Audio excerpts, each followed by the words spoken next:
வந்துட்டோன்னு சொல்லு. கடப்பார திரும்ப வந்துட்டோன்னு சொல்லு. டேய் நானே நொந்து போயிருக்கேன், தயவு செஞ்சு நீயே சொல்லிட்டு கிளம்புடா. டேய் நீனே சொல்றா. டேய் என்ன வெறியிலடா இருந்த நேத்துக்கு கேகேஆர் அப்படி ஒன்சடா அடிச்சு பொளந்து விட்டுட்டியாடா. ஆமா 2 மேட்ச் தோத்தோன்னா கடப்பாரு அசால்ட்டா நினைச்சாங்க, அதான் எடுத்து சொறி விட்டோம்ல. டேய் அதான் 2 மேட்ச் தோத்துருக்கீங்களேடா. டேய் நீங்களும் தாண்டா 2 மேட்ச் தோத்துருக்கீங்க. எங்களை தோக்கடிச்சதே நீங்க தான்டா, மறந்துருவோம்னு நினைச்சீங்களா?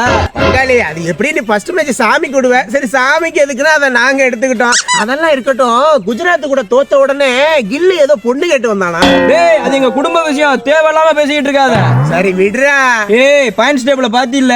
கேள்விப்பட்ட பங்காளி ஏதோ 6வது இடத்துக்கு போயிட்டீங்களாமே, சூப்பர்யா. ஏய் 6வது இடம்லாம் போகல, உன்னை விட மேல போயிட்டோம் தெரியும்ல. ஓ ஏண்டா கேகேஆர், ஏண்டா நேத்து வரைக்கும் நான் அவனுக்கு ஆறுதல் சொல்லிட்டு இருந்தேன், அவன் எனக்கு ஆறுதல் சொல்லிட்டு இருந்தான். அவனகிட்ட போய் தோத்து ஏண்டா. ஏய் நாங்களும் கம்பேக் குடுக்குறோம்டா. முதல்ல 180 ரன் சேஸ் பண்ணுங்கடா, அதுக்கப்புறம் நீங்க கம்பேக் கொடுக்கலாம். சொல்றா சொல்லு சொல்லு. ஏய் சேஸ் பண்ணிட்டு பேசுறோம், முதல்ல கிளம்புடா. பாக்காண்டா போறோம். இந்த கமெண்ட்ரி பண்றவங்க எல்லாத்தையும் சொல்லி விட்டுறாங்க.